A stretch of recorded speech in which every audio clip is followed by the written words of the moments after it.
할렐루야. 우리 예수님 얘기합시다. 잘 되고 있습니다. 한 번 더 하시죠. 축복의 통로가 되시기 바랍니다. 오늘은 설교하기 전에 찬송을 부르고 싶습니다. 우리 잘 아시는 301장 지금까지 지내온 것 주의 크신 은혜라 찬송하시고 말씀 듣겠습니다.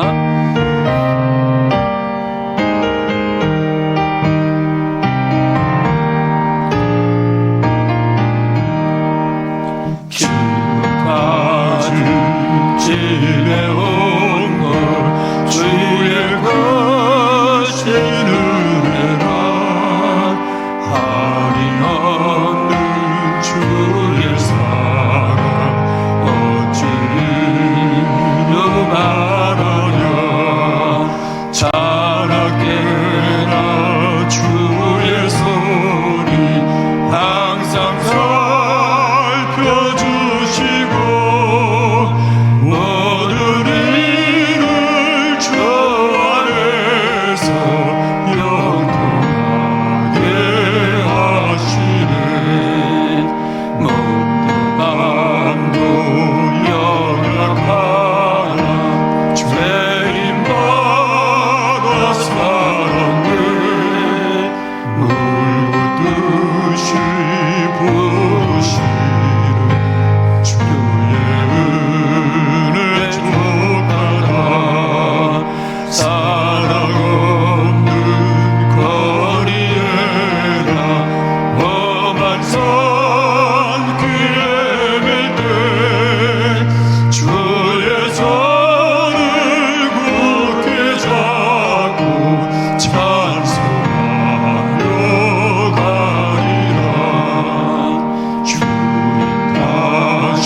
성경에 보면 은혜라는 단어가 대단히 많이 나옵니다.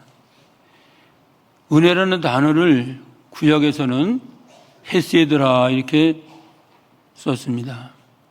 신약에서는 카리스라고 기록을 하고 있습니다. 여러분, 은혜라는 말은 사전적인 의미에서는 거저 준다는 의미입니다. 그래서 우리가 은혜라는 단어를 생각할 때마다 감격스럽고 또 감사하지 않을 수가 없습니다. 왜 그런가 하면 받을 만한 자격이 없는데도 불구하고 주셨기 때문입니다. 여러분, 받을 만한 자격이 있어요. 받을 만한 가치가 있는데 받는 것은 별로 큰 감동이 안 옵니다. 그래, 자격이 없는데도 베푸시는 사랑과 은총 때문에 우리가 무엇인가를 받는다고 하면 감사와 감격이 넘치게 되는 것이죠. 사도 바울은 이 사실을 충분하게 경험한 사람입니다. 자기는 과거에 하나님의 일을 회방하는 회방자였습니다. 또 믿는 자를 폭행하는 폭행자였습니다. 복음을 비난하고 비웃는 비방자였습니다. 그러나 하나님의 은혜가 그에게 임해서 그가 구원을 얻었습니다. 그는 마지막에 자기 인생을 결산하면서 이런 고백을 합니다. 내가 나된 것 하나님의 은혜로 된 것이다.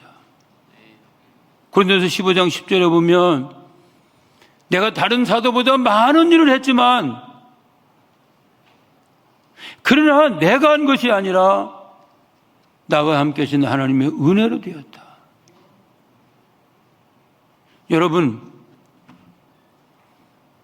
성경에 보면 은혜를 경험한 사람들의 기록이 많이 나옵니다. 구약에 보면 사울의 손주되고 요나단의 아들 되는 무비보셋이라는 사람이 나오는데요. 그 사람은 그야말로 은혜를 너무 정확하게 경험한 사람입니다. 아시는 것처럼 사울은 하나님 말씀을 불순종해서 하나님의 심판을 받습니다. 블레셋과 전쟁을 하는 가운데 자기도 죽음을 당하고 아들들도 함께 죽음을 당합니다. 그 중에 요나단이라는 아들이 있었는데 바로 무비보셋은 요나단의 아들입니다. 근데 불행하게도 유모가 전쟁을 피하러 아이를 안고 가다가 아이를 놓치게 됩니다. 여러분 어때요? 신체 가운데 한 군데만 장애를 입어도 얼마나 불편합니까? 근데 불행하게도 무비보셋은 양쪽 다리를 다 저는 사람이었어요. 아무도 그를 기억하지 않는 상황입니다. 그는 로드발이라는 황무지에서 어쩌면 피신을 했었는지도 몰라요. 거기서 다른 사람 집에 얹혀 사는 그런 신세입니다. 성경에 보면 그 아들이 하나 있었다고 했는데 아들만 기록한 걸 보면 아마 아내도 아들 하나를 낳고 나가지 않았을까 생각이 됩니다. 이런 아주 불행하고 아주 딱한 처지에 있는 사람이었습니다.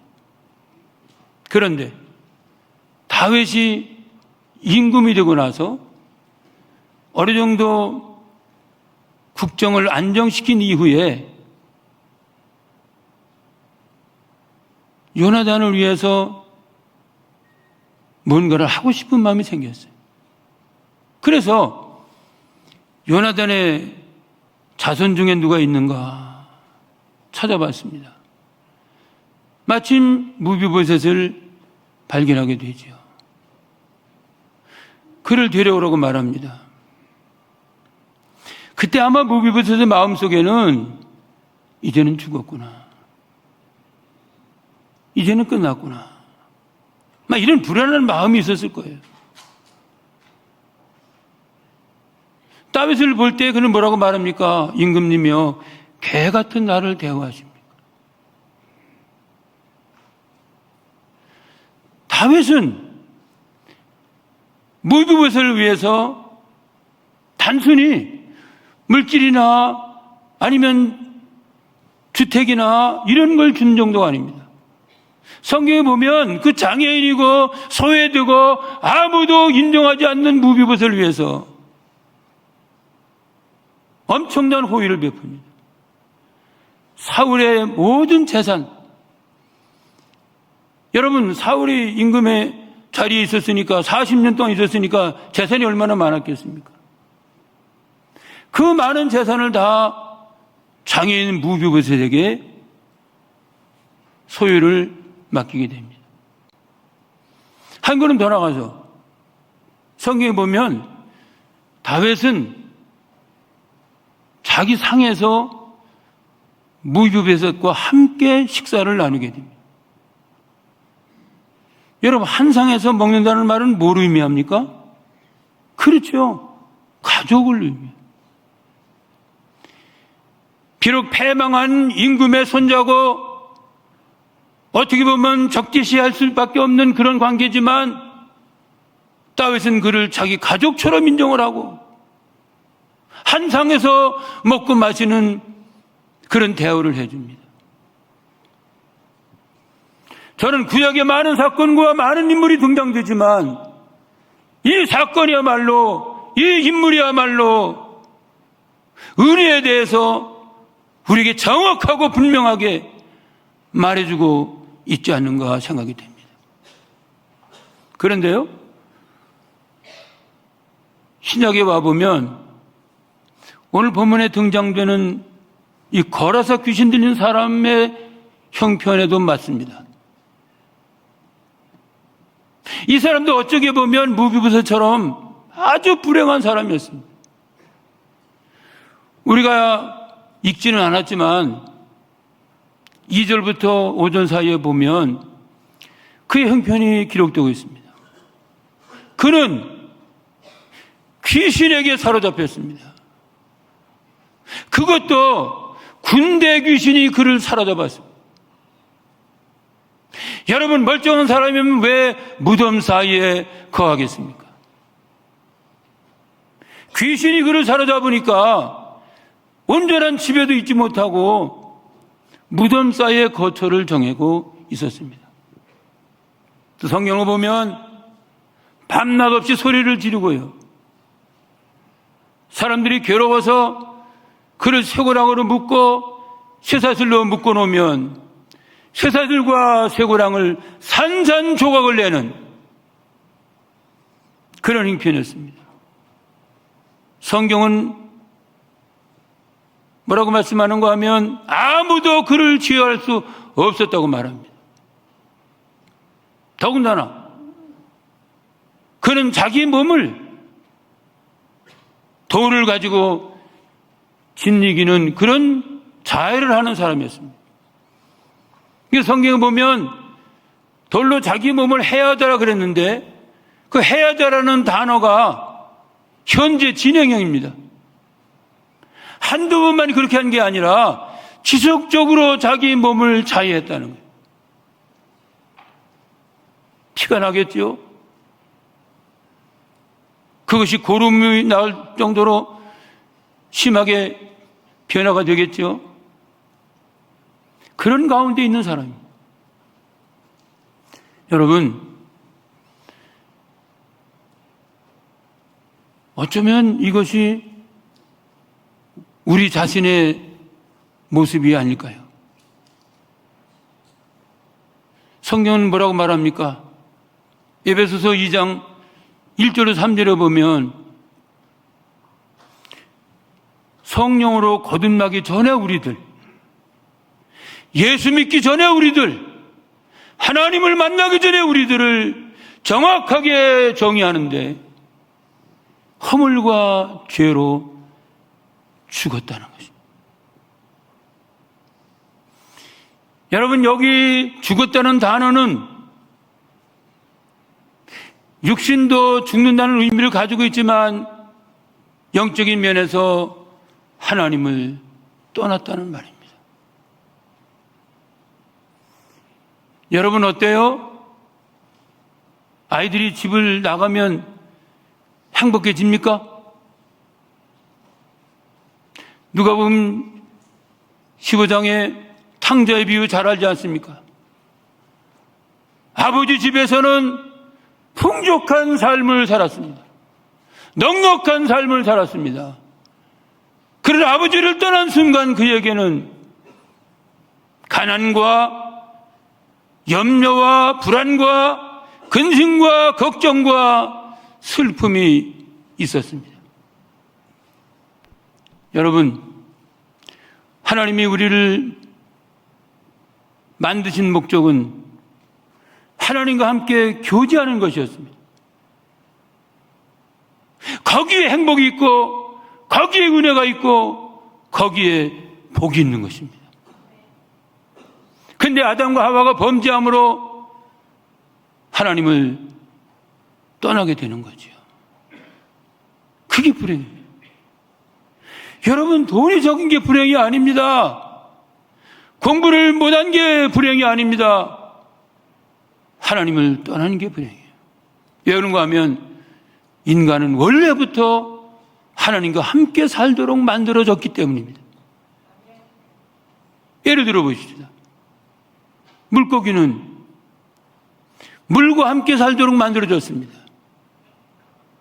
아무리 기분이 나빠도, 아무리 형편이 안 좋아도 물고기는 물에 있어야 됩니다. 물을 떠난 순간 물고기는 죽는 겁니다. 마찬가지입니다. 인간은 하나님과 함께 있을 때 행복한데 하나님을 떠난 그것이 바로 죽음입니다. 그래서 에베소 2장 1절에 허물과 죄로 죽었다고 말하면서 3절까지 보면 세상 풍조를 쫓고 공중권 잡은 자를 따르게 되고 본질상 하나님 앞에 진노의 자녀로 살아야 된다는 겁니다. 하나님의 형상을 닮아서 하나님의 자녀로 살아야 될 우리가 죄로 말미암아 마귀 자녀로 살게 됐다는 것이죠. 그런데 하나님의 사랑과 은혜로 예수 그리스도의 십자가의 능력으로 그 보혈의 피로 말미암아 우리는 구원을 얻게 된 줄 믿습니다. 성경은 말씀합니다. 저가 찔림은 우리의 허물 때문이요, 저가 상함은 우리의 죄악 때문이라. 저가 징계를 받음으로 우리는 평화를 누리게 되고 저가 채찍에 맞음으로 우리는 나음을 얻었느니라. 예수님은 죄 없는 하나님의 아들입니다. 그분은 한 번도 죄 때문에 후회를 한다든지 죄 때문에 사과를 한다든지 그런 적이 없습니다. 성경은 예수님 말할 때에 죄를 알지도 못하시는 분이라고 말합니다. 그 입술에 거짓도 없는 분이라고 말합니다. 그런 완전한 분이, 그런 온전하신 예수님이 찔리고 상하고 매맞고 우리 때문이라는 거예요. 우리 죄의 삭스를 담당하기 위해서, 우리가 받을 저주를 담당하기 위해서 그분은 그런 고난을 겪으신 것입니다. 그분이 말씀합니다. 수고하고 무거운 짐진 자들아 다 내게로 오라. 내가 너희를 쉬게 하리라. 보십시오. 말씀한 것처럼 이렇게 불행한 귀신 들린 사람, 아무도 인정해 주지 않고 아무도 돌봐주지 않는 불행한 사람, 이 한 사람을 회복시키기 위해서 예수님은 엄청난 대가를 지불하셨습니다. 4장 35절 이하에 보면 예수님이 한 사람을 회복시키기 위해서 건너편 갈릴리 호수 저편에서 호수를 건너 오셨습니다. 35절, 4장 35절 보니까 저물 때, 그래서 저물 때.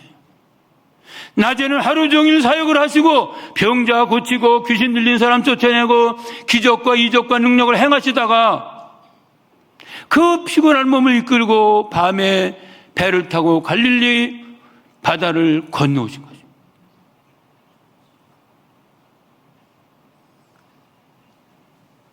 이 한 사람 때문에, 이 한 사람을 회복시키기 위해서. 여러분 보세요. 21절에 보면 이 한 사람을 고쳐주고 나서 바로 예수님은 배를 타고 다시 갈릴리로 가신다고 말씀하고 있어요. 저는 이 장면을 보면서 얼마나 울었는지 몰라요. 이 사람 한 사람 때문에 예수님 배를 타고 오셨는데요, 거기 35절부터 읽어보면요, 순풍에 돛달고 오신 게 아니에요. 바람이 불고 파도가 쳐서 저자들이 막 죽을 정도로 됐을 그런 어려움을 겪었어요. 어쩌면 밤새도록 잠을 한 잠도 못 주무셨을 것 같아요. 이 한 사람을 고치기 위해서, 이 한 사람을 회복시키기 위해서, 한 사람을 사람 만들기 위해서 이게 하나님의 사랑이에요.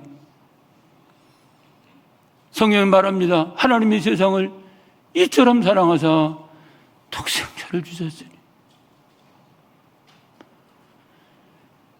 여러분, 의로운 사람을 위해서 혹시 희생할 수 있겠어요? 아니면 죄가 하나도 없는 이런 아주 좋은 사람을 위해서 우리가 혹시 헌신할 수도 있겠죠. 성경은 뭐라고 말합니까?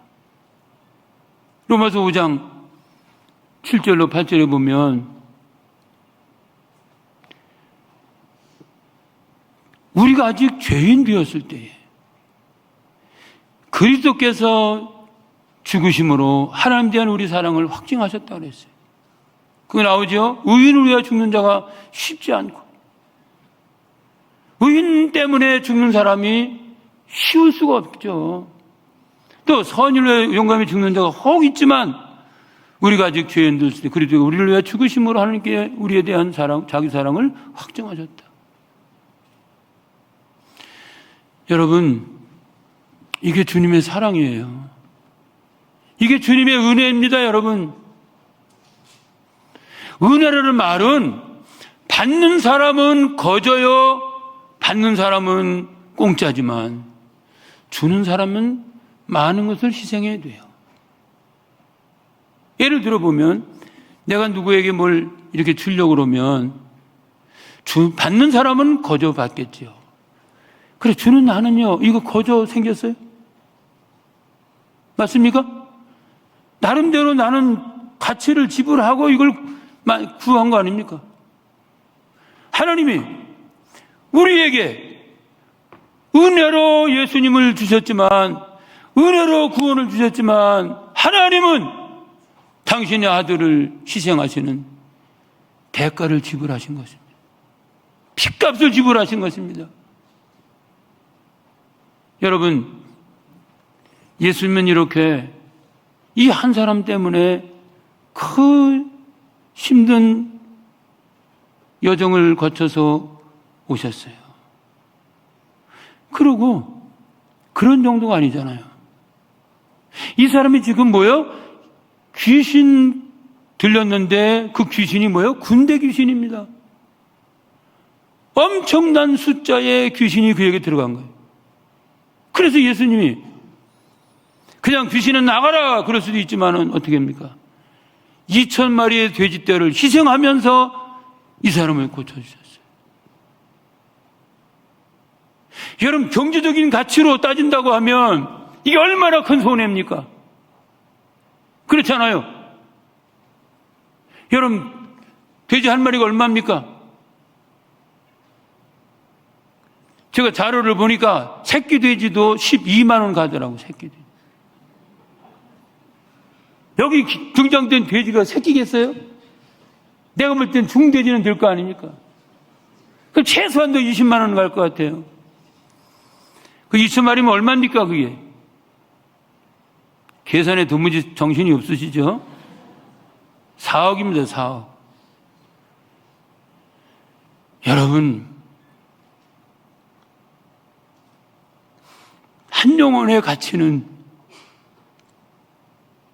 4억이 문제가 아닙니다. 아마 모르긴 몰라도 400억을 들여서라도 예수님이 이 일을 하셨을 것입니다. 왜요? 한 영혼이 천하보다 귀하기 때문에. 이게 주님의 은혜입니다. 그럼 마지막으로 은혜를 받은 우리는 어떻게 살아야 될까요? 여기 본문에 보니까 이 사람이 은혜를 받고 두 가지 행동을 합니다. 첫째는 18절에 보니까 예수님과 함께 있기를 간구했다고 그랬어요. 이 간구했다는 말이 아주 막 강청했다는 얘기예요. 막 졸라댔다는 뜻입니다. 영어로 말하면 beg, beg, 거지가 막 구걸하는 것처럼 그런 의미를 가지고 있어요. 왜 그렇죠? 예수님이 자기를 제자로 삼아주시기를 구한 거예요. 여러분, 제자라는 건 뭐예요? 결국은 고난의 길을 가는 거예요. 제자가 쉬울 일이 없잖아요. 12제자 중에 사도 요한만 말고 가룟 유다는 물론 자살했지만 나머지 10명은 다 어떻게 했어요? 빨리 좀 대답을 하세요.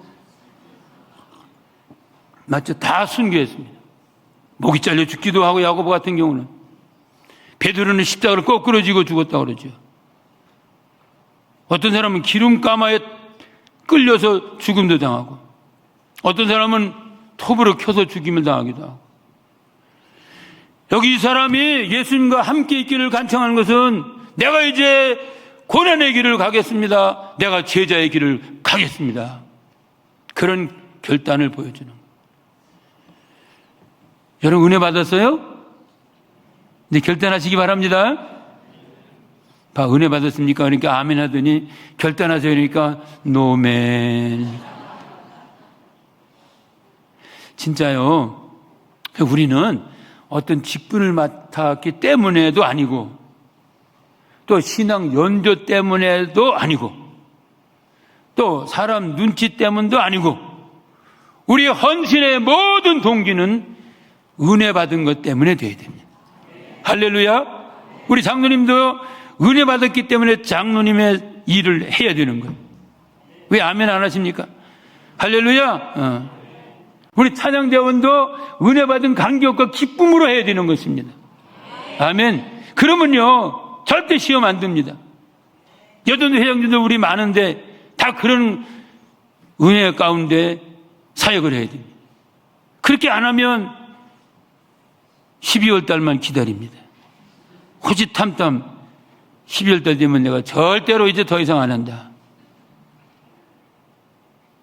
여러분, 이 사람이 은혜 받고 주님 영광을 위해서 헌신하기로 결단한 것처럼, 마태복음 16장 24절에 보면 누구든지 나를 따라오려거든 자기를 부인하고 자기 십자가를 지고 나를 따를 것이니라 이렇게 말합니다.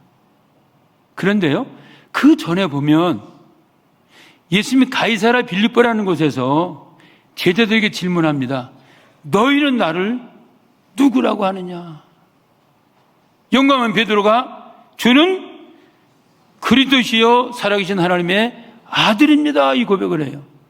그 예수님께서 그 고백을 들으시고, 야, 이 정도 수준이면 내가 이 땅에 온 이유를 설명해도 되겠구나. 그래서 예수님 설명합니다. 내가 예루살렘에 올라가서 장로들과 대제사장들과 서기관들에게 고난을 받고 십자가에 못 박혀 죽고 3일 만에 다시 살아나리라. 이게 뭐죠? 기독교의 본질이잖아요. 그죠? 예수님 이 땅에 오신 이유가 분명하잖아요. 그러면 제자들이 어떻게 됩니까? 할렐루야! 이제 드디어 구원의 완성을 이룰 때가 됐습니다. 이러고 좋아해야 되는데, 금방 신앙 고백했던 베드로가 뭐라고 말하죠? 예수님을 막 잡아갔고요. 성경에는 그렇게 정확하게 안 나오지만 예수님 붙잡았다 그랬거든요. 그건 뭐냐면 붙잡아갖고 자기 가까이 끌어낸 거예요. 이렇게 잡아다닌 거예요. 잡아다닌. 왜? 우리가 어떤 중요한 말을 할 때 이렇게 먼 데서 얘기해요? 가까이 오게 해요? 빨리 가까이 오게 한다고 얘기하세요. 그죠? 잡아갖고 이렇게 가까이 오게 해갖고 예수님! 그런 일이 당신에게 있을 수 없나이다! 막 이런. 그게 바로 붙잡았다는 뜻이거든요. 그러니까 그렇게 막 예수님을 이렇게 대적하니까 예수님 뭐라 그랬습니까? 사탄아, 내 뒤로 물러가라. 내가 하나님 일을 생각지 않고 사람의 일을 생각하는도다. 여러분, 은혜 받았는데도 불구하고 십자가를 외면한다고 하면, 하나님께 헌신을 등한히 한다고 하면 그게 바로 마귀의 종노릇을 하는 것입니다. 여러분, 은혜의 감격으로 헌신하시길 주의 이름으로 축복합니다. 그 다음에 또 한 가지 뭐죠? 예수님은 이 사람이 따라오는 것을 거절하시고 이 사람을 보냅니다. 빨리 내 집에 들어가서 하나님이 어떻게 내게 행했는가를 사람들에게 증언해라, 이렇게 말하죠. 이게 바로 뭐예요? 복음 전도입니다. 은혜 받은 사람은 하나는 하나님께 헌신해야 되고, 두 번째 은혜의 복음을 증거해야 되는 것입니다. 할렐루야. 사도 바울 뭐라고 말합니까?